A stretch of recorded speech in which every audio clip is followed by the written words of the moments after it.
So this is not meant to be any kind of a best of list, right? I think that at this point in history, there's so much music coming out that I wouldn't really feel credible saying this is the best of what happened in any given year, right? Particularly with progressive rock or some other kind of music like that, where, it takes some time to digest and absorb something and really actually feel like you know it well enough to get a sense of the quality of it. So, what I thought might be more interesting instead is just to try to pick out a few songs I really enjoyed this year that, for whatever reason, I don't think got the attention or the exposure that they deserved. There's a couple different reasons that I'm doing songs here instead of albums, right? One of those reasons is not every artist that I'm going to talk about here actually has a full-length album out right now. And the last reason is that songs are a bit more approachable as a unit, right? So it seemed more plausible that somebody could watch the video and actually go out and give one of these a real shot based on my recommendation. So just a few things to get out of the way first. I'm going to be going in order of shortest to longest, just because it seemed like a reasonable way to arrange the video where, the order that I talk about things isn't necessarily an indicator of relative quality. Now, obviously, prog rock is kind of a slippery category, right? And some of what I'm talking about here is going to be much more toward the rock end of things with just a few proggy aspects of it. Some of it is an almost neoclassical piece with maybe only a bit of a rock influence. And the last thing I'd say is that some of these are more obscure than others. Some have got a bit more attention or exposure than others. So if you actually happen to catch some of these, sorry to imply from the title that you missed them all.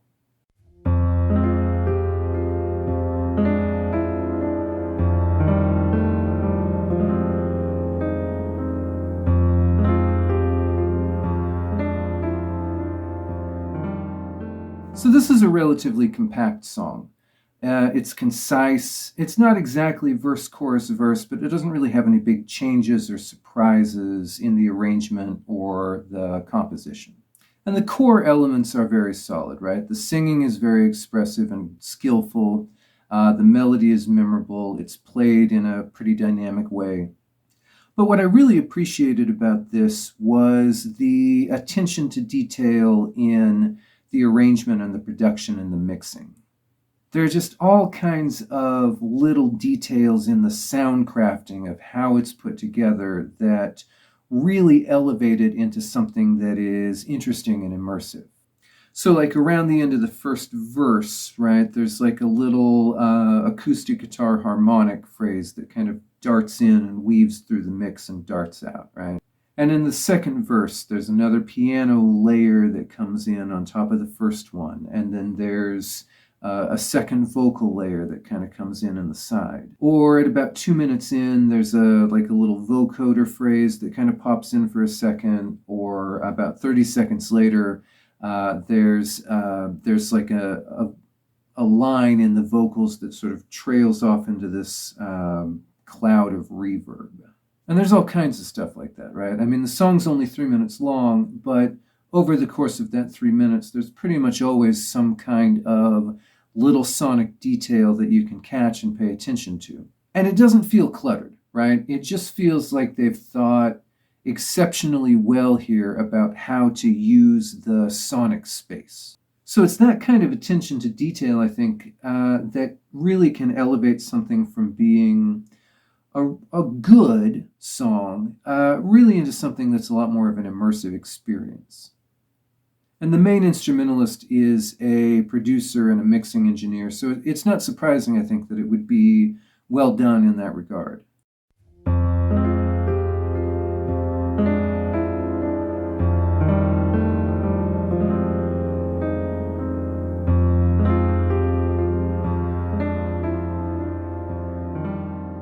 So the centerpiece of this is some really lovely acoustic playing.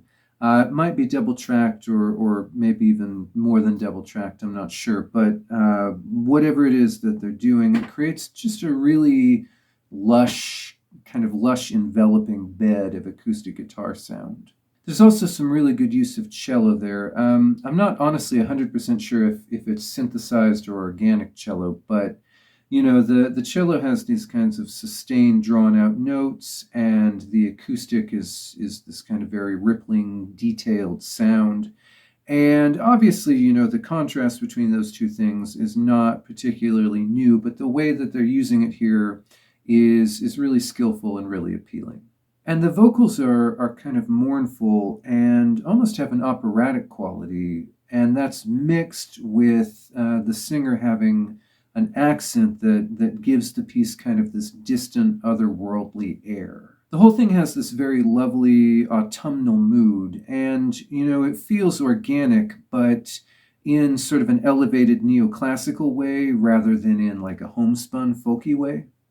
So it's a wonderful mood piece. This artist, Horaios, he's got a few different acoustic pieces on his channel that are really kind of moving and cool, but this one in particular, I think that the way those elements are coming together really created something special here, and I really appreciated this song.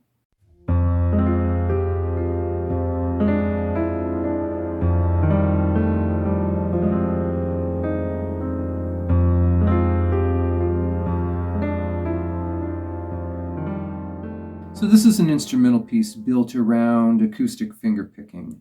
And it reminds me a bit, I've been trying not to make too many comparisons here to other artists, where I can avoid it, but it reminds me a bit of James Blackshaw, and I love James Blackshaw, right? And when I say it reminds me of James Blackshaw, I mean not just in the way that the guitar is working, but maybe even more so in the way that you have this kind of core quality of really excellent acoustic with all these other layers built on top of it to make a really neat composition.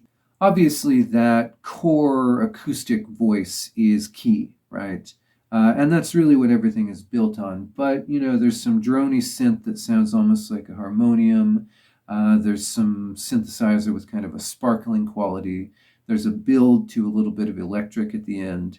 And the use of those additional elements, the way that those additional voices are brought in and added, and kind of the way that a whole kind of texture and song is built around that great acoustic at the center, really makes this piece stand out, really makes it work as an acoustic instrumental. So when I was talking about that Horaios song a minute ago, I said that it had kind of an autumnal quality, right?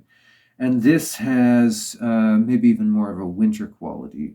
The sense of something kind of dense and beautiful and delicate, the way that a winter snowscape is, if that's not too sentimental a way to talk about it. So this guy has a whole album that's roughly in this vein, and it's all very good. But this is really a particularly outstanding example of what he does, and one of my favorite instrumental pieces I heard this year.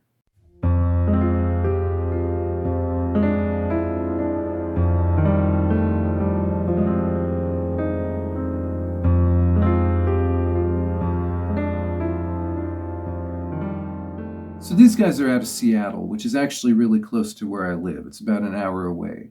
And to my knowledge, I've never been able to turn up much of a prog scene in Seattle. So I was pretty happy to find these guys and was really happy to discover that they're great. So this song is taken from an album, and the whole album is really good, but this song provides a pretty good entry point to what they do. And the sound here is characterized by a kind of nervous energy, right? This sequence of riffs and rhythms and ideas that just keeps flowing in this like restless, neurotic way. And the vocals have sort of like a brittle, anxious quality, right, that matches that really well.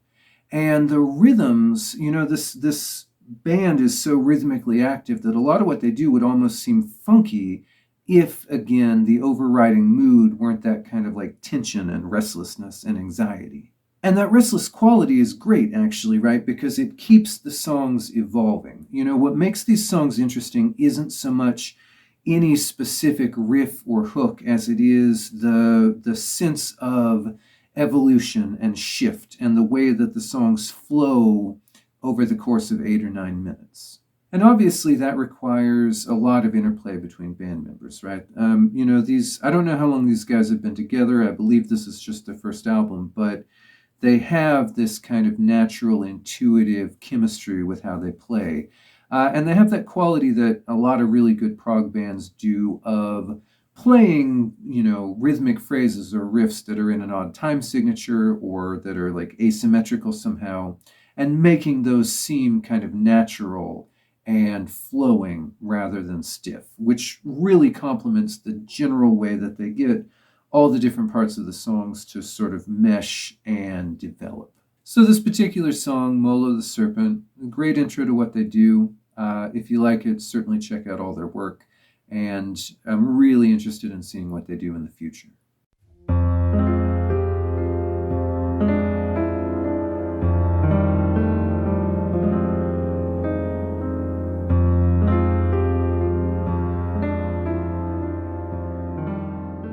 So it's a pretty ballsy move to call your project light, right? There aren't a whole lot of simple one-word artist names left that there aren't a bunch of people fighting over. And there are a lot of people, if you go on Spotify, there are 8 or 9 other people who are just calling themselves Light as their artist name. But I think this guy actually deserves it, right? I hope that this guy gets enough exposure that he is able to own that name. So this particular song, and I think in a lot of ways this is relatively typical of what he does, it's this big kind of long 14-minute free-flowing churn of harp and piano and various other kinds of orchestral instruments, all sort of pushing over each other in this kind of dense river. But it's backed with rock drumming. So you have these great tidal swells of symphonic sound that's woven together in this incredibly dense way. All these lines kind of pushing over and around each other, but you also have that kind of drive and grounding of that the rock drumming. And this particular tune, actually, it's like I said, it's 14 minutes long, and it goes through various kinds of tidal swells and recessions, and actually ends with a couple minutes of electric guitar, which is really surprising because it's been really almost primarily symphonic up until that point. So the obvious reference here, I guess, the obvious reference point would be magma, right? And particularly because there is some chanting, some wordless vocals that are being used in a way that's going to remind a lot of people initially of magma. But where magma has like a quasi-military intensity, this is, per the name, right, more like something that is built out of like swirls and patterns of light. It has this particular combination of intensity and complexity with at the same time, a really striking delicacy. And the way that those two qualities are used against each other and with each other really makes this unique and honestly not too much like anything else I've ever heard. So I believe that this musician is working toward creating a full album. I really hope he gets some attention and exposure because I think he's doing something really special and cool here. All right, so just a relatively quick video here. I just wanted to call a little bit of attention to, like I said, a few things that I really enjoyed this year that so far maybe haven't gotten all the recognition that I hope they eventually do. If there's anything else that you've run into that you think I might enjoy, feel free to put it in the comments. If you check any of these bands out and you like what they do, I'd love to hear that as well. As always, check out Electric Brain Electric Shadow on Spotify and Bandcamp. Like, subscribe, all that YouTube BS, and Happy New Year.